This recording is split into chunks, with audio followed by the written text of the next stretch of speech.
The world knows me as Arthur Pendleton, a name etched onto skyscrapers, whispered in boardrooms, and printed on the glossy pages of magazines that sell fantasy to the masses. They see the Pendleton Tower, the Pendleton Foundation, the Pendleton Art Collection. They see a man who commands empires from a glass throne. What they don't see is the silence. They don't see the fortress I call a home, a sprawling mausoleum of marble and mahogany where the only consistent sound is the tick-tock of a grandfather clock counting down the seconds of a life half-lived. My fortune was built on predicting outcomes, on analyzing data, on understanding that at the core of every human is a simple, predictable self-interest. Trust, in my world, is a liability. It's a currency for fools and saints, and I am certainly no saint. My first business partner, a man I'd called brother, taught me that lesson by gutting our company and vanishing with a smile. My ex-wife, who swore eternal love, taught me that lesson by having her lawyers find a more profitable definition of eternity. Friends, I learned, were simply acquaintances with an uncashed agenda. So I built walls, not just the physical ones of my gated estate, but thicker, higher walls around my heart. Silence was my companion. Silence never lies. Silence never asks for a piece of the pie. It just is. And in its cold, sterile embrace, I found a semblance of peace. My staff were like ghosts who drifted through the halls. They were vetted, background checked, and paid handsomely to remain unobtrusive. They were part of the scenery, like the expensive art on the walls. I learned not to see them, not really. It was easier that way. They came. They went, and the machine of my life kept running. Then came Elena. The agency sent her file over, a single manila folder that was as thin and unremarkable as the 100 that had come before it. Elena Vance, widow, one son, aged 8. A string of housekeeping jobs in far less opulent homes than mine. There was nothing in the black and white text to suggest she would be anything other than another cog in the machine. I approved her hiring, without a second thought. The first time I truly noticed her was about a week into her employment.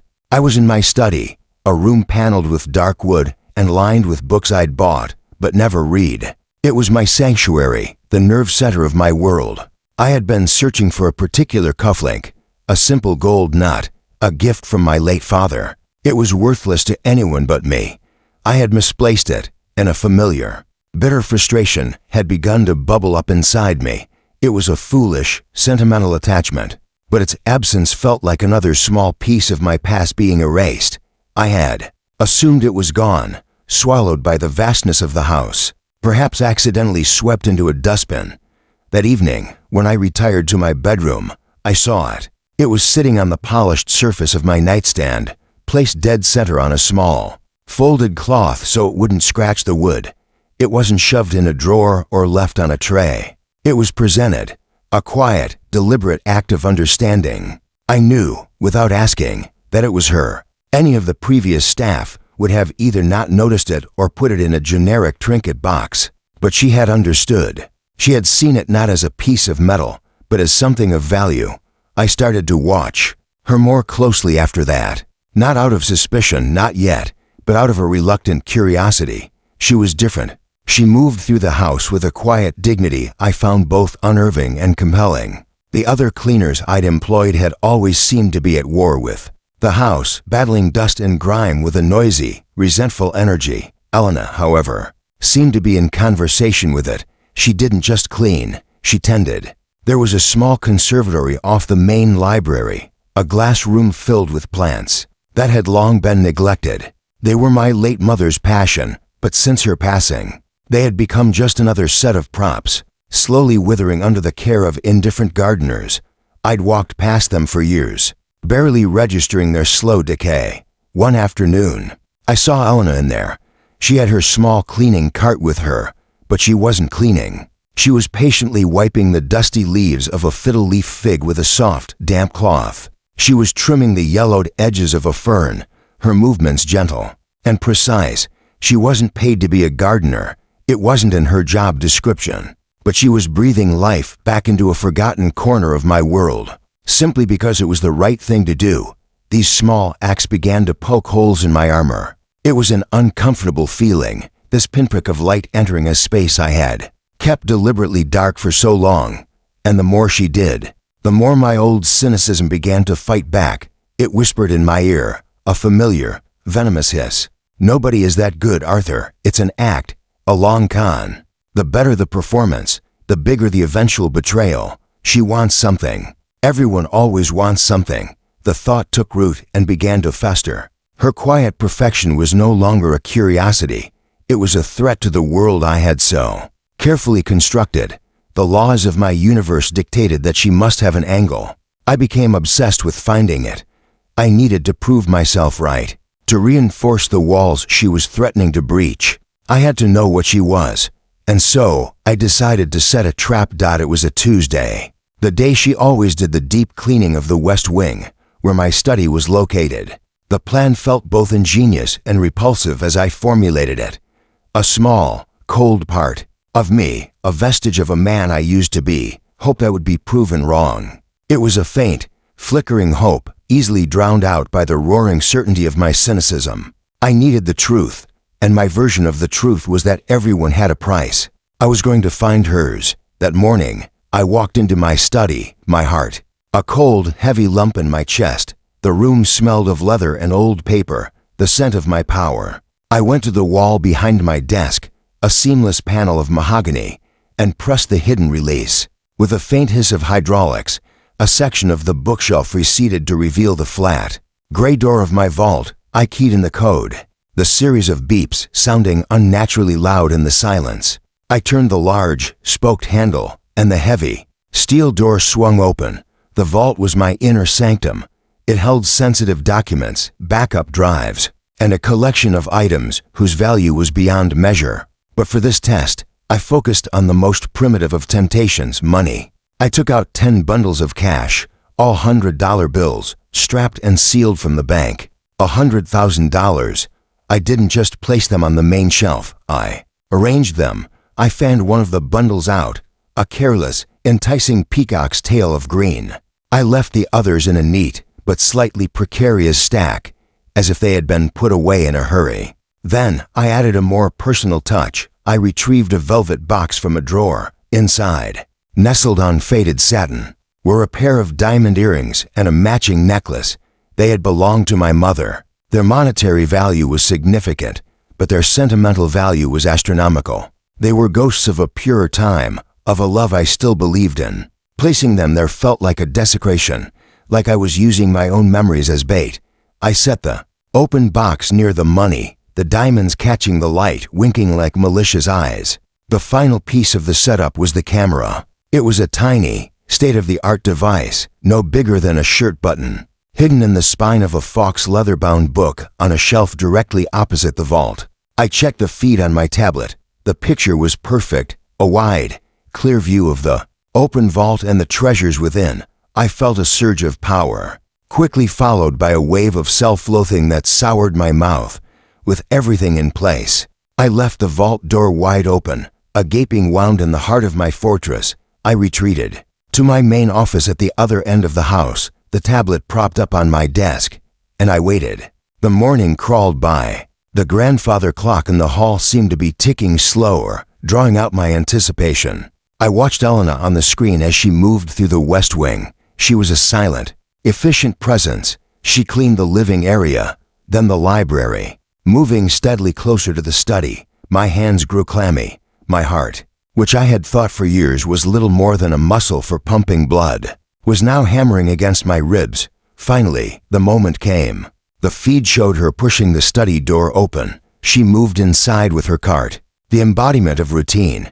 She started with the bookshelves, dusting each one with methodical care. She polished the silver frame of a photograph on the credenza. She worked her way around the room, getting closer and closer to my desk. To the gaping mouth of the vault, I leaned in, my face inches from the screen, my breath a fog on the cold glass. Here it is, the cynic in me crowed. The moment of truth. She turned from the window, and for the first time, she saw it. I saw her body react before her mind could. A sudden, sharp stillness. Her hand, holding a dusting cloth, froze in midair. Her shoulders went rigid. I saw the faint line of her back stiffen. She took a small, Involuntary step back. This was the part where she was supposed to glance around, to check the corners of the room, to see if she was alone. This was the part where the greed would flicker in her eyes. It's what everyone else would do. She did not. Her first reaction was not greed. It was not temptation. It was alarm. Her eyes scanned the door of the vault, the hinges, the lock. She thought it was a break-in. She took a half step towards the desk, perhaps to use the phone. But then she hesitated. She was the maid. What was she supposed to do? Her hand went to her mouth, a gesture of pure, unadulterated shock. And then she saw it. On the screen, in stunning high definition. I saw her eyes lift from the vault and skim the bookshelf opposite. Her gaze moved slowly, methodically, and then it stopped. It stopped on the spine of that fake book. She couldn't possibly see the lens itself, but she knew. A sixth sense, an intuition, a sudden, chilling understanding of the situation, and the expression on her face. It shattered me. It wasn't the fear of being caught. It wasn't the panic of an employee in a compromising position. It was hurt. A deep, profound, and soul-crushingly personal hurt. I saw her chin tremble slightly. I saw her shoulders, which had been rigid with alarm, now slump with a quiet, devastating disappointment. It was the look of someone who had offered a small, fragile piece of trust only to have it thrown back in her face and stomped on. Her expression was not one of guilt. It was one of sorrowful judgment. In her eyes, I saw a reflection of the man I had become, ugly, suspicious, and small. What she did next unraveled the very fabric of my being. She stood there for a long moment, a statue of quiet dignity in the face of my vile little test. She didn't glare at the camera. She didn't weep. She simply seemed to absorb the ugliness of the situation. Then, with a sigh so faint I wouldn't have heard it if I'd been in the room, she began to move. She didn't march toward the money. She didn't touch the jewels. She walked slowly, deliberately. To the open vault door, she placed her hands on the cold, thick steel, and with a steady strength, she swung it closed. The sound of the tumblers clicking into place echoed in the silent room. It was the sound of a door being shut, not just on my vault, but on my entire, rotten view of the world. A gavel striking down, an indictment of my character. But she wasn't finished. She turned to my desk. The surface was immaculate. As always, she picked up the small, leather-bound notepad I used for trivial reminders. She clicked the pen.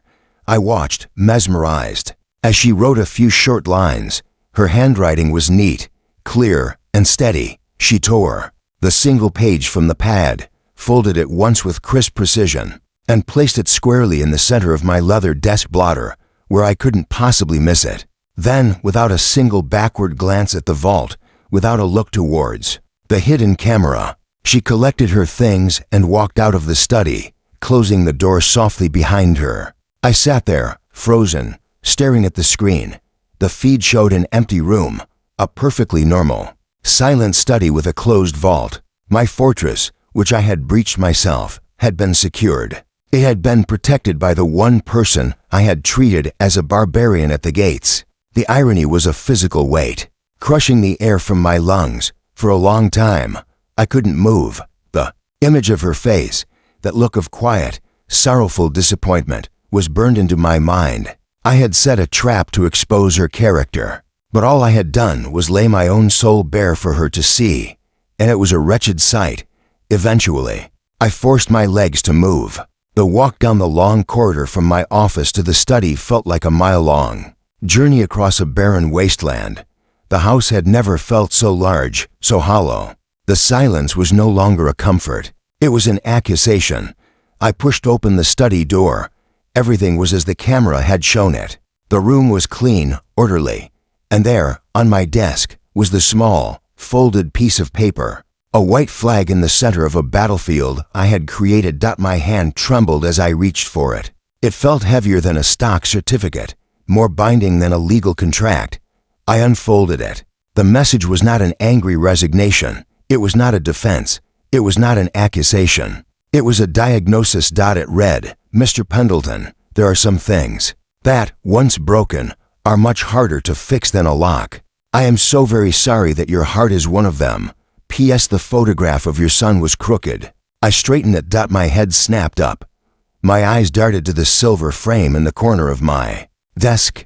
It was a picture of my son, Michael, taken a decade ago. Before the anger and the resentment had built a wall between us as high and as cold as my own. The photo, which had been tilting slightly for years, an imperfection I had never bothered to correct, was now perfectly, precisely straight. She had noticed that, amidst the insult of my trap, in the shadow of my wealth, she had noticed a crooked photograph of a son I barely spoke to, and she had fixed it. That's when the world fractured. That's when the dam I had spent a lifetime building didn't just crack, it disintegrated. A sob, raw and ugly, ripped its way out of my chest. The walls of my carefully constructed cynicism, built brick by brick with every betrayal and disappointment, came crashing down, burying me in the rubble of my own making. I stumbled into my chair, the plush leather offering no comfort, and I wept. I wept for the man I used to be, for the trust I had lost, for the relationships I had poisoned. They weren't tears of sadness or self-pity. They were tears of profound, soul-scorching shame.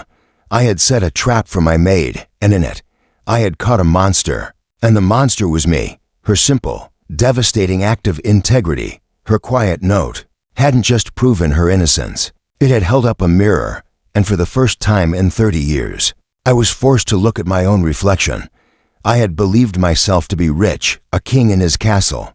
But in that moment, I understood that I was the poorest man I knew.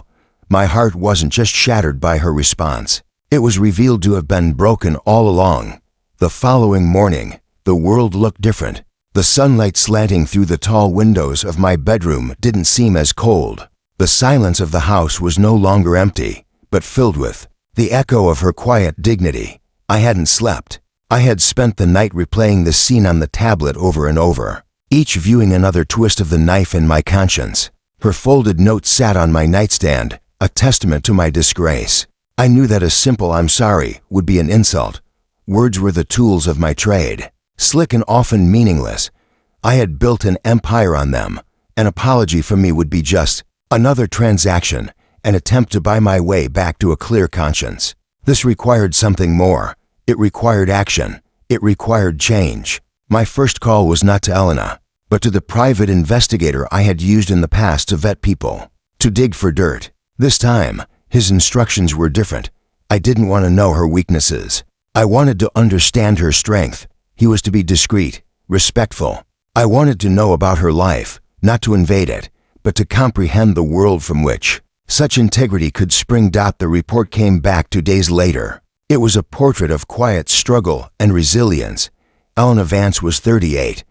Her husband, a construction worker, had died 3 years prior in a workplace accident, leaving her with a mountain of medical debt, and their son, Leo, now 8, had been born with a mild form of cerebral palsy. He needed ongoing physical therapy, an expensive and relentless drain on her finances. She worked this job from 7 in the morning until 3 in the afternoon, then took a bus across town to work a second job as a waitress until 10 at night. On Saturdays, she volunteered at the community center that offered a free after-school program for Leo. The report was filled with small details of a life lived with grace under pressure, a life of profound substance that made my own feel like a hollow imitation.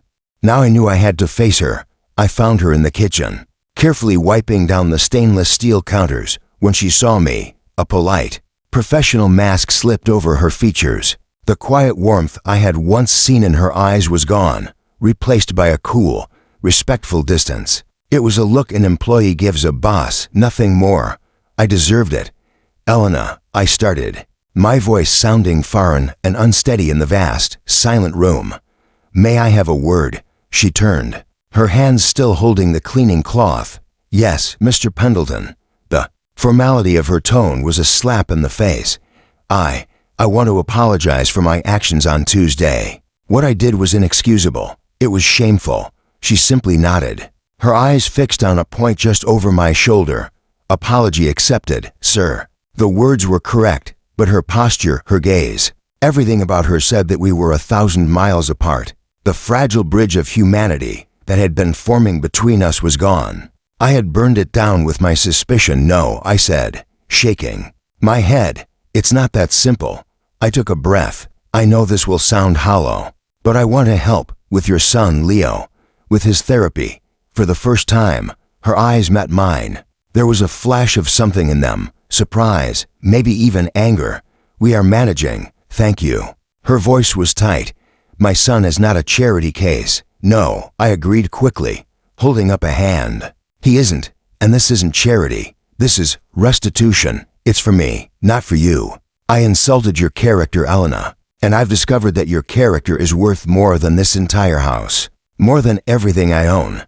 I explained what I had already set in motion. I had used my foundation to establish a new, fully endowed grant administered by an independent third party. It was called the Leo Vance Grant for Childhood Physical Therapy. It would anonymously fund the complete therapeutic needs of dozens of children in the city, with her son being its first, guaranteed for life recipient. Her son's future care was secured, not by my handout, but by a permanent, legitimate program that would help countless others. It was the only way I could think of to make amends. Without demeaning her, she listened, her expression unreadable. When I finished, she was silent for a long time. The only sound was the hum of the enormous refrigerator. Why? She finally asked, her voice barely a whisper.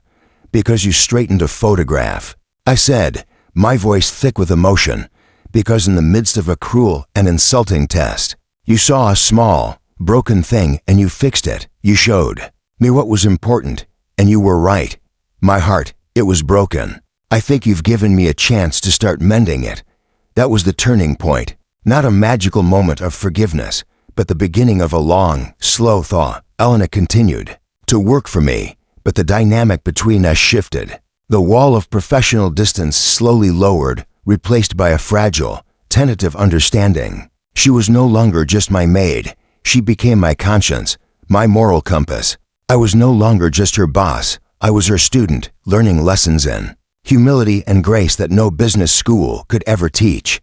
The biggest changes happened within me. Armed with this new, painful self-awareness, I picked up the phone and called my son, Michael. Our first conversation in over a year was awkward, stilted, full of conversational landmines. But I didn't try to buy his forgiveness. I just listened. For the first time, I truly listened. It was a start.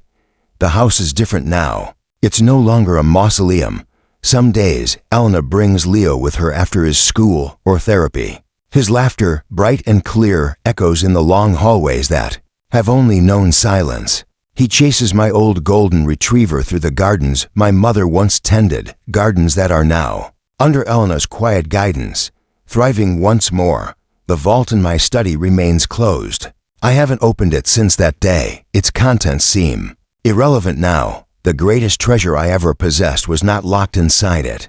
It was the quiet integrity of a woman I tried to trap, a woman who, with a simple act of goodness and a heartbreakingly honest note, ended up setting me free. My life is not a neat, happy ending. It's a work in progress, a slow, painstaking reconstruction of a broken man. But for the first time in a very long time, the silence in my house feels like peace, and I have Elena Vance, the woman who cleaned my home, to thank for cleaning my soul.